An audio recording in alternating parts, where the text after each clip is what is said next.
तो यहां पे है 64, जो लीगल मैक्सिमम है दैट इज टेस्टामेंटम फैक्टम। टेस्टामेंटम फैक्टम का मतलब होता है the act of making a will, यानी विल, विल बनाना। विल का मतलब होता है कि जो आपको वसीयत करना, जिसको हम बोलते हैं। ये मरने से पहले कुछ लोग करते हैं या अपनी जिंदगी में ही विल बनाते हैं कि मेरे बाद जो है मेरी प्रॉपर्टी, मेरा बिजनेस जो है उसको कौन संभालेगा। तो लीगल टर्मिनोलॉजी है टेस्टामेंटम फैक्टम। ए टेस्टामेंटम फैक्टम इज लीगली एग्जीक्यूटेड विल। लेकिन ये कौन सी विल होती है? जो लीगली एग्जीक्यूट हो, यानी जिसमें आप डॉक्यूमेंटेशन बनाते हैं, कोर्ट के अंदर रजिस्टर करते हैं कि मेरे बाद जो है ये प्रॉपर्टी इन लोगों में डिस्ट्रीब्यूट होगी। इसको बोलते हैं टेस्टामेंटम फैक्टम। Number 65 is स्टेरी डेसिसस। स्टेरी डेसिसस का मतलब होता है to stand by things decided. To stand by things decided, यानी जो ऑलरेडी डिसाइड हुआ है उसी के साथ खड़ा रहना। That means the principle that courts must follow precedent set by higher courts. जो हायर कोर्ट्स ने, सुप्रीम कोर्ट ने या हायर कोर्ट ने, हाई कोर्ट ने जो डायरेक्शन दी है, जो प्रेसिडेंट बनाई है, जो डिसीजन उन्होंने लिया है, जो बात उन्होंने डिसाइड की है, तो बाकी कोर्ट उसके लिए ये प्रिंसिपल अप्लाई हो जाता है कि उनको उस चीज को फॉलो करना चाहिए। एक्स निहिलो निहिल फिट, नाहिल फिट है, meaning nothing comes from nothing. Nothing comes from nothing, जब कुछ भी नहीं है तो वहां से कुछ नहीं निकलने वाला है। That means a contract example है, contract can not be valid unless something of value consideration is exchanged. यानी कॉन्ट्रैक्ट क्यों हम करते हैं? जिसमें कोई चीज निकलती है, कोई फायदा हमें मिलता है, उसमें यानी कंसिडरेशन का एलिमेंट होता है। अगर हम कोई कॉन्ट्रैक्ट किसी के साथ करते हैं तो उसमें कुछ चीज एक्सचेंज हो जाती है। लेकिन अगर कोई कॉन्ट्रैक्ट आप करते हैं जिसमें कोई चीज एक्सचेंज नहीं हो रही है, तो दैट मीन्स कि वो कॉन्ट्रैक्ट वैलिड नहीं होता है। उसका क्या पर्पस है उस कॉन्ट्रैक्ट का फिर? इसलिए उसको बोलते हैं nothing comes from nothing. 67 bona fide purchaser.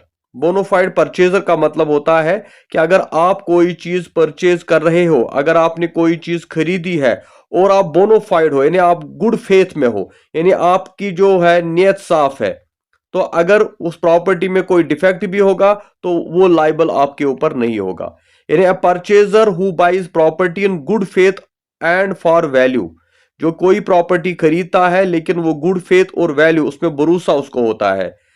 A person who buy stolen goods in a bona fide may not be held liable. यानी अगर किसी बंदे ने कोई ऐसी चीज खरीदी जो चोरी की थी, तो ऐसे बंदे के ऊपर लाइबिलिटी नहीं होगी, यानी उसको पुलिस नहीं पकड़ेगी कि आपने क्यों खरीदा, क्योंकि इसमें प्रिंसिपल अप्लाई होता है बोनोफाइड परचेजर, यानी गुड फेथ। क्योंकि उसको भरोसा था, उसको फेथ था, उसको पता नहीं था इस प्रॉपर्टी में कोई डिफेक्ट है।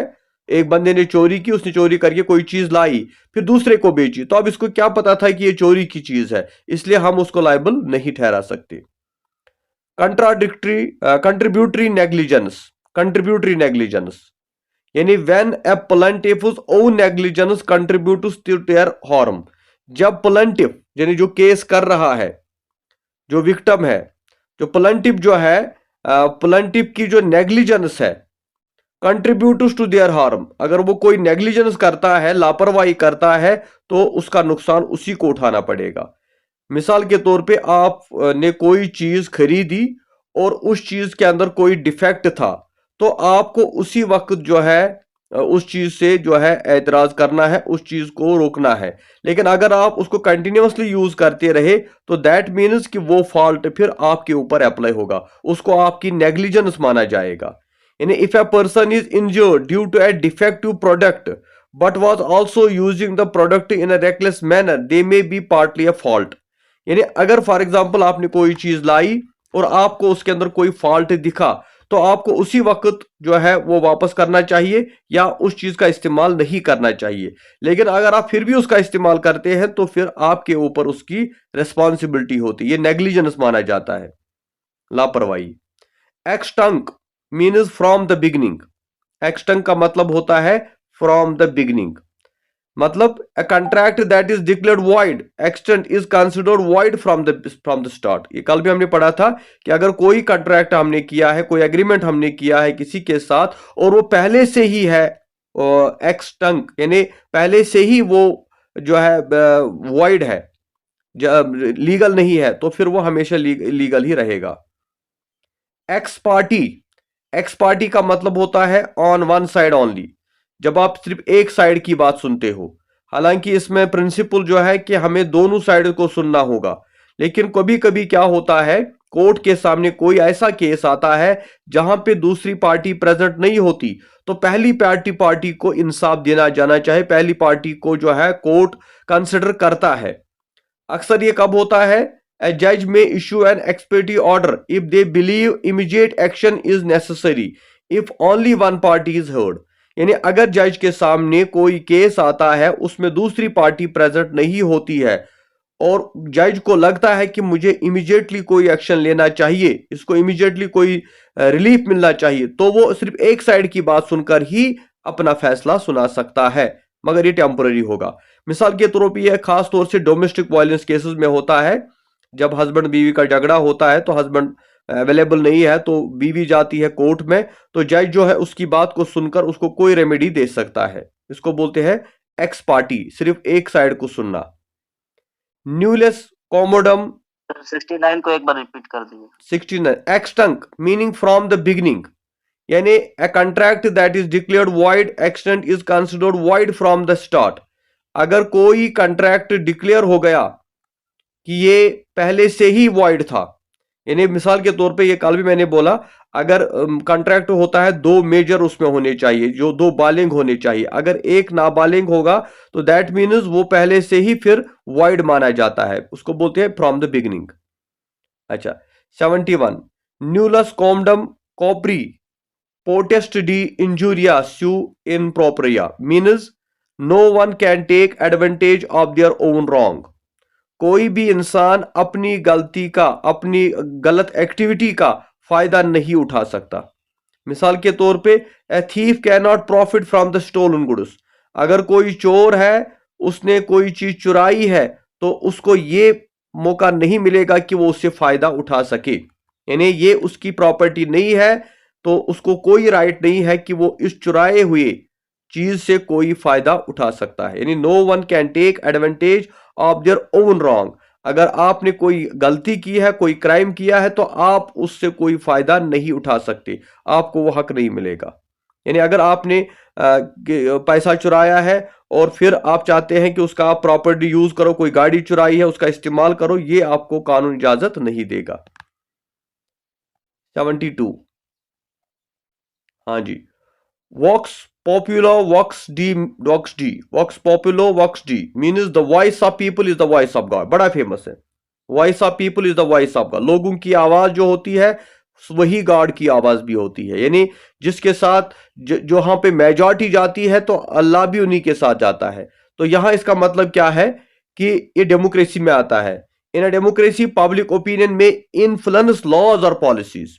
जब हम डेमोक्रेटिक कंट्री की बात करते हैं वहां मेजॉरिटी ऑफ ओपिनियन होता है, तो पब्लिक ओपिनियन जो है लॉज को और पॉलिसीज को इन्फ्लुएंस करती है। जैसा आजकल हम देखते हैं कि हमारे जो कोर्ट होते हैं, कोर्टों का डिसीजन भी लोगों की ओपिनियन के मुताबिक आता है, मेजॉरिटी। लेकिन असल में क्या होता है, कहते हैं कि भाई मेजॉरिटी का ओपिनियन जो है वो कंसिडर करना पड़ता है कोर्ट के अंदर, क्योंकि मेजॉरिटी कभी गलत नहीं होती। हालांकि अब इसका नेगेटिव भी हो गया है, क्योंकि जब जहां पे आप रिलीजियस मेजॉरिटी माइनॉरिटी की बात करते हैं वहां पे ये चीजें हो जाती है। लेकिन असल में ये डेमोक्रेसी के बारे में है कि जहां पे मेजॉरिटी ऑफ द ओपिनियन होगा, गवर्नमेंट उसी के मुताबिक पॉलिसीज फ्रेम करती है और उसी के मुताबिक लॉज भी बनाए जाते हैं। नंबर 73 लेक्स इन डोलो मेलो नॉन परमिट कंसुलियम meaning the law does not allow one to benefit from their own deceit.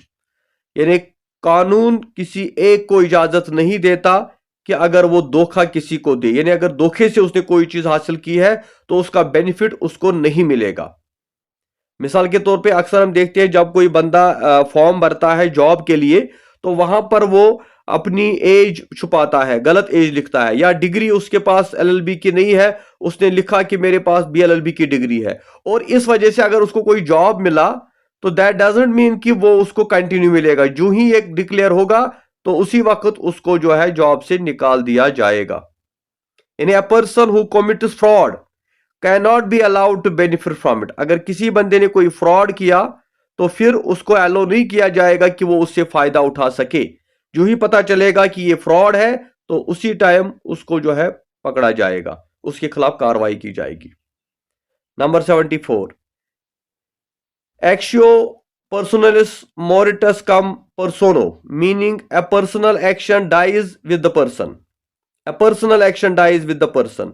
अगर किसी बंदे ने कोई एक्शन किया है, चाहे वो अच्छा एक्शन है या बुरा एक्शन है, लेकिन with dies with the person, जो ही वो बंदा मर जाता है और वो केस भी क्लोज हो जाता है।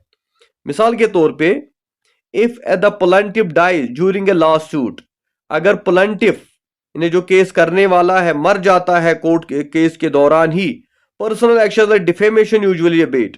और पर्सनल एक्शन जो होती है, अगर किसी बंदे ने उसको डिफेम किया हो तो वो चीज वहीं पे खत्म हो जाती है, यानी वो केस ही खत्म हो जाता है। Number 75, just natural law. Just naturally means natural law, यानी नेचुरल लॉ होता है right is that arise from human nature and reason such as right to life. कि नेचुरल राइट्स या नेचुरल लॉ उस लॉ को कहा जाता है जो ह्यूमन नेचर से और ह्यूमन रीजन से एमर्ज हुआ हो, यानी ये इंसान की रैशनैलिटी है, ये इंसान की अक्ल है कि राइट टू लाइफ सबको मिलना चाहिए। तो राइट टू लाइफ एक नेचुरल राइट है, तो इसको हम बोलते हैं just naturally. 76, contradiction terminus. Contradiction terminus meaning a contradiction in terms, यानी टर्म्स एंड कंडीशंस में अगर कंट्राडिक्शन हो, ये भी सेम कॉन्ट्रैक्ट का है। A term in a contract that contradicts itself would be a contradiction in terminus, यानी अगर कॉन्ट्रैक्ट के दौरान, कॉन्ट्रैक्ट लिखते टाइम कोई कंट्राडिक्शन हो तो इसको हम मानते हैं ए कंट्राडिक्शन इन टर्म्स, उसको बोलते हैं ए कंट्राडिक्शन इन टर्म्स। यानी जो कॉन्ट्रैक्ट के दौरान जो साइन की जाती है, अगर उसमें कोई कंट्राडिक्शन हो तो वो कंट्राडिक्शन इन टर्म्स बना जाता है। अच्छा 77, lex non cogit ad impossibilia means the law does not compel the impossible. हाँ, ये बड़ा इंपॉर्टेंट है। The law does not compel the impossible, कानून आपसे वो काम नहीं करवाएगा या कानून आपको वो काम करने को नहीं कहेगा जो इम्पॉसिबल हो। यानी example, a person can not be legally compelled to do something that is physically और प्रैक्टिकली इम्पॉसिबल।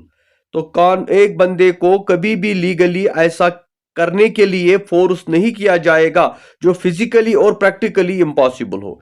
यानी कोर्ट किसी बंदे से ऐसी बात नहीं कहेगा करने को जो हमें जो लगता हो कि ये फिजिकली और प्रैक्टिकली इम्पॉसिबल है, तो वही बात करनी है कि जो रीजनेबल हो, क्योंकि इसीलिए जो जजमेंट होती है वो रीजनेबल जजमेंट होनी चाहिए। मिसाल के तौर पे हम जब देखते हैं डिवोर्स में क्या होता है, एक हस्बैंड को कहा जाता है कि आपको अपनी बीवी को जो है मेंटेनेंस देना है, मंथली उसको खर्चा देना है। तो कोर्ट देखता है इस शख्स की हैसियत क्या है, उसकी इनकम क्या है। अगर वो कोई मामूली मजदूर है, मंथ में 10,000 15,000 कमाता है, तो उसी के मुताबिक उसको कहा जाएगा आप 5,000 बीवी को दे दो। अगर वो 1 लाख कमाता है तो उसी हिसाब से उसको कहा जाएगा। अगर वो 10 लाख कमाता है तो उसी हिसाब से जो फिजिकली और प्रैक्टिकली पॉसिबल हो। ऐसा नहीं कि एक मजदूर को कहा जाएगा कि आपको मंथली बीवी को खर्चा देना है 20,000, क्योंकि उसके खर्चे ज्यादा है, जबकि वो कमा रहा है 10,000। इसीलिए हम इसको बोलते हैं लेक्स नॉन कोजिट। अच्छा 78, फाइडस प्रिवेटा। फाइडस प्रिवेटा का मतलब होता है प्राइवेट फेथ और प्राइवेट ट्रस्ट, यानी प्राइवेट फेथ और प्राइवेट ट्रस्ट, यानी हम एक दूसरे के ऊपर जो ट्रस्ट और जो फेथ हमें होता है, खास तौर से रिलेशनशिप में जो हमारे रिश्ते होते हैं, हमारी फैमिली के अंदर जो होता है, उसको बोलते हैं fides privata, a confidential relationship such as that between a trustee and a beneficiary. जो ट्रस्टी और बेनिफिशियरी के बीच में रिलेशनशिप होती है, इसको प्राइवेट ट्रस्ट या प्राइवेट फेथ कहा जाता है। Ipse dixit meaning he himself said it. Ipse dixit का मतलब होता है ही हिमसेल्फ से, उसने ये खुद कहा। जब कोई बंदा खुद अपनी बात, किसी बात का इकरार करता है कि ये मैं कहता हूं, मैं बात ये, तो फिर उसमें किसी और चीज एविडेंस की जरूरत नहीं पड़ती। यानी कोर्ट के अंदर कोई बंदा जज से कहेगा जैसा मैंने ये गलत काम या ये मर्डर या ये जो चोरी है मैंने की है, तो उसमें किसी एविडेंस की भी जरूरत नहीं पड़ता, क्योंकि वो खुद अपने बारे में अपने अगेंस्ट एविडेंस बन जाता है। A statement that is accepted without further evidence is often called an एप्सीडिक्सेट। यानी जिस स्टेटमेंट में किसी और एविडेंस की जरूरत नहीं पड़ती उसको बोलते हैं एप्सीडिक्सेट। अच्छा, मोडस ओपेरेंडी का मतलब होता है मेथड ऑफ ऑपरेशन, तरीका क्या है करने का। इन क्रिमिनल लॉ में हम क्या करते हैं, the modus operandi refers to the characteristic method by which a criminal commits an offence.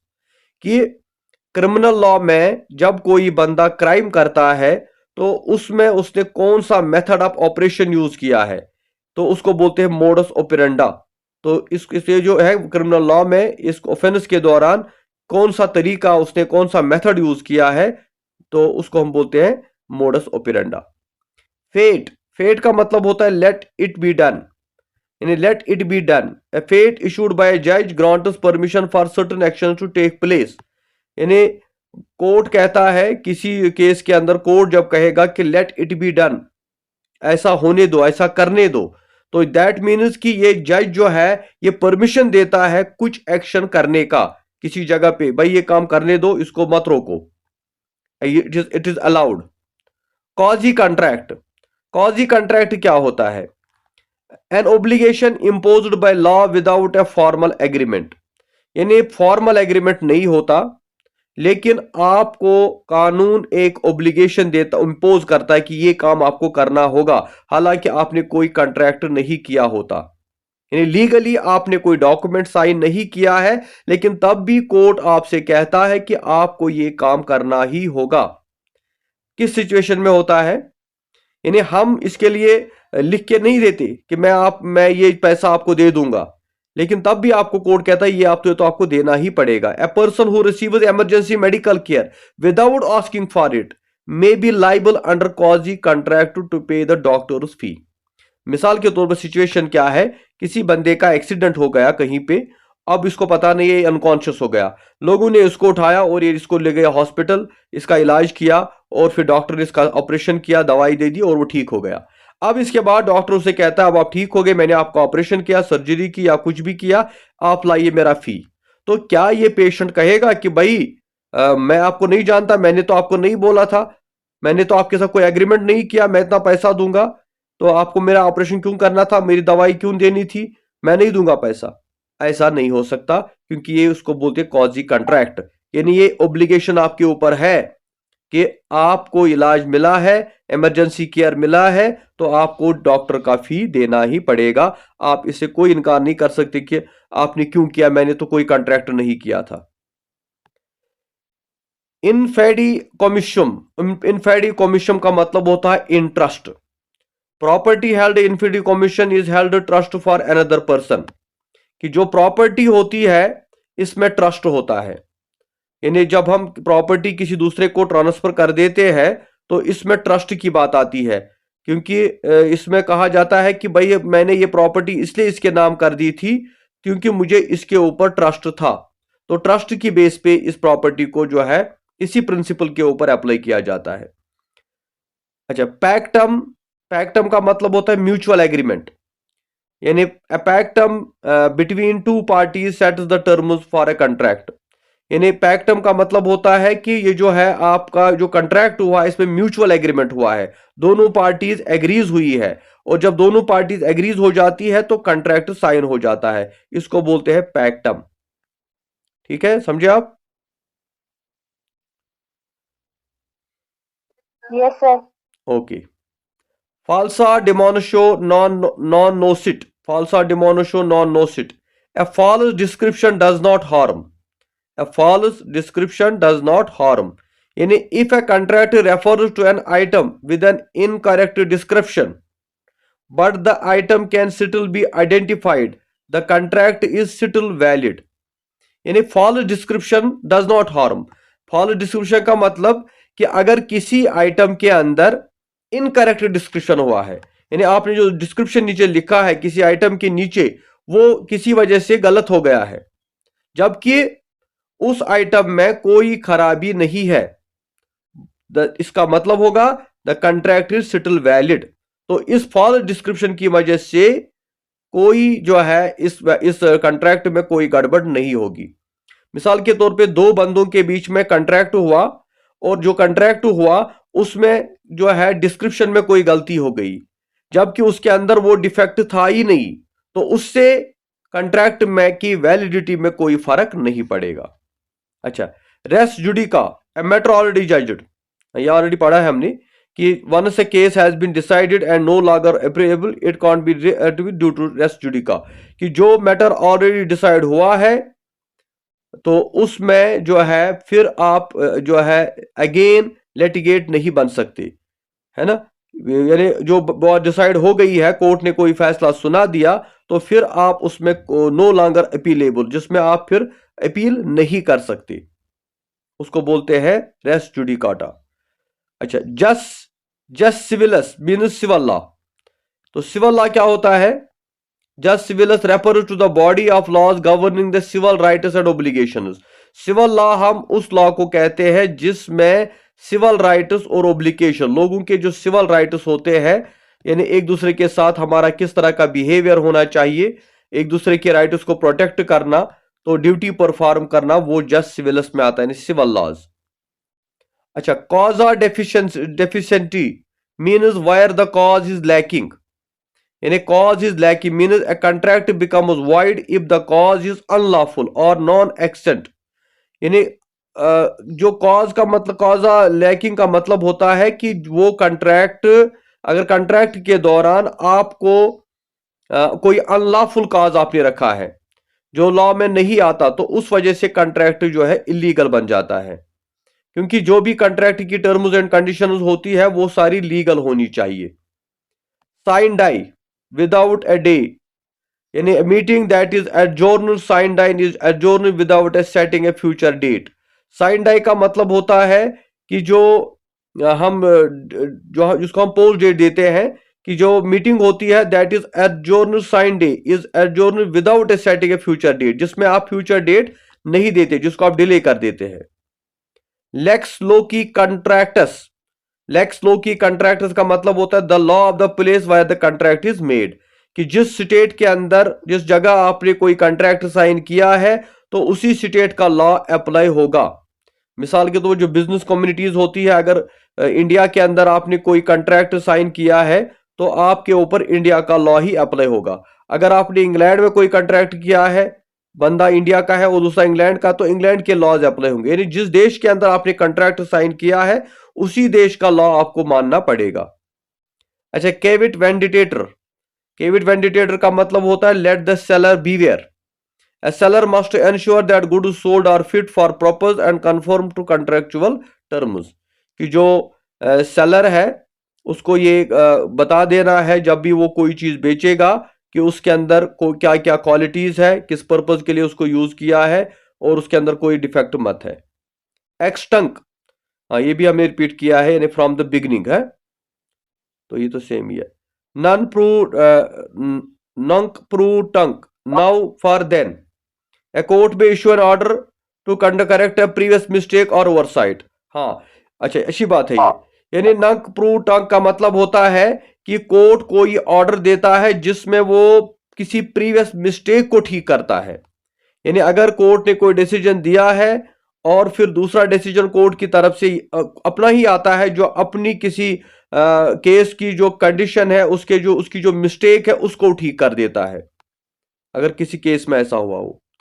In situ, in the place, goods are assessed in situ when they are inspected at their original location.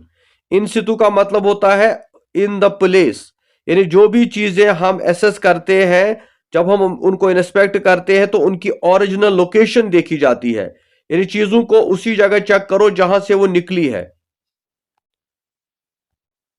अच्छा, locus standi, right to bring an action, यानी only those with sufficient interest in the case have locus standi to sue, यानी उसी जिस case में आपका interest हो, involve होता है, आप उसी के बारे में जो है कोर्ट में वो सू कर सकते हैं।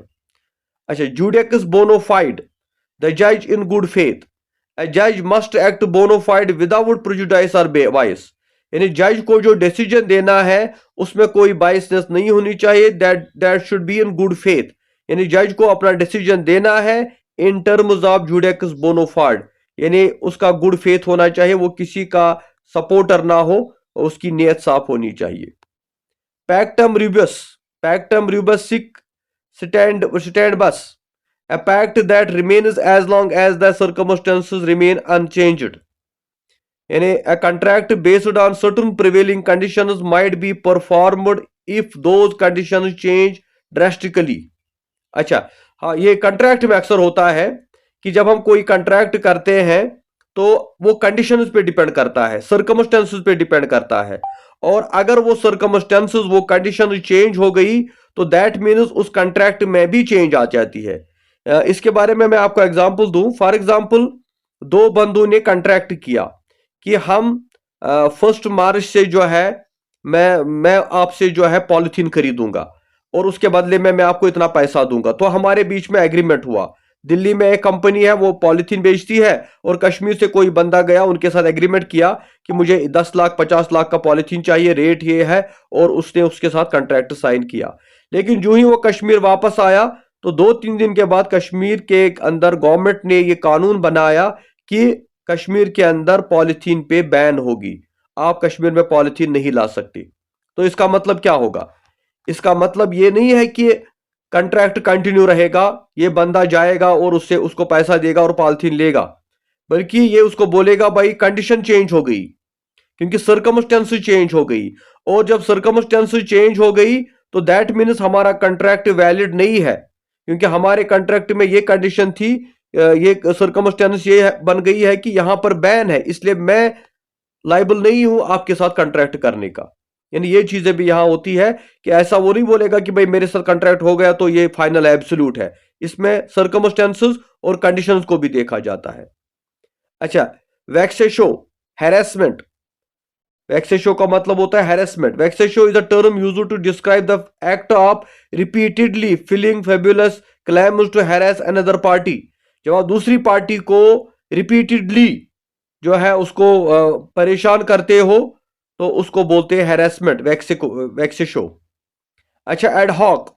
एडहॉक का मतलब क्या होता है? For this purpose, ad hoc committee is formed for a specific purpose और issue at disbanded after purpose achieved. Ad hoc मतलब टेम्पोररी, यानी किसी को हम एडहॉक जज हम अपॉइंट करते हैं कि भाई किसी खास स्पेसिफिक पर्पज के लिए और किसी इशू के लिए, लेकिन जब वो सॉल्व हो जाए तो फिर वो उसका पर्पज चला जाता है, यानी वो टेम्पोररी माना जाता है। And last one is bona fide, again in good faith. Bona fide का मतलब होता है गुड फेथ, यानी a bona fide purchaser acts with honest intent without any knowledge of wrongdoing। कि जो बोनोफाइड होता है इसका मतलब होता है कि वो एक ऑनेस्ट है और उसको जो नॉलेज है, नॉलेज ऑफ रॉन्ग डूइंग, उसको गलत चीजों के बारे में कोई इंटेंशन नहीं होता है, इसको बोलते हैं बोनोफाइड। जो अक्सर स्कूलों में भी बोनोफाइड सर्टिफिकेट देती है कि वो उनको आपके ऊपर फेथ होता है और वो समझते हैं कि ये इसका हमारी नॉलेज में ये बंदा सही है, दैट मीन्स बोनोफाइड। तो with this we have concluded the legal maximums। I hope कि आपको ये अंडरस्टैंड हुए होंगे। आप अगर नहीं है तो रिपीटली आप इस लेक्चर को सुन ले और ये टर्म्स भी आप जो है रिपीट कर ले, याद कर ले, और इंशाल्लाह इन्हीं टर्म्स में से जो है 2-3 टर्म्स आपके एग्जाम में आएगी और बाकी जो है आपके लिए हेल्पफुल रहेगा जब आप इस कोर्स को ज्वाइन करोगे। तो ये सारी टर्म्स, बल्कि सिर्फ 100 है, आपको और भी बहुत सारी टर्म्स आगे पढ़नी है अपने कोर्स के दौरान। तो इंशाल्लाह खुदा हाफिज। आज का लेक्चर यहीं पे हम कंक्लूड करते हैं।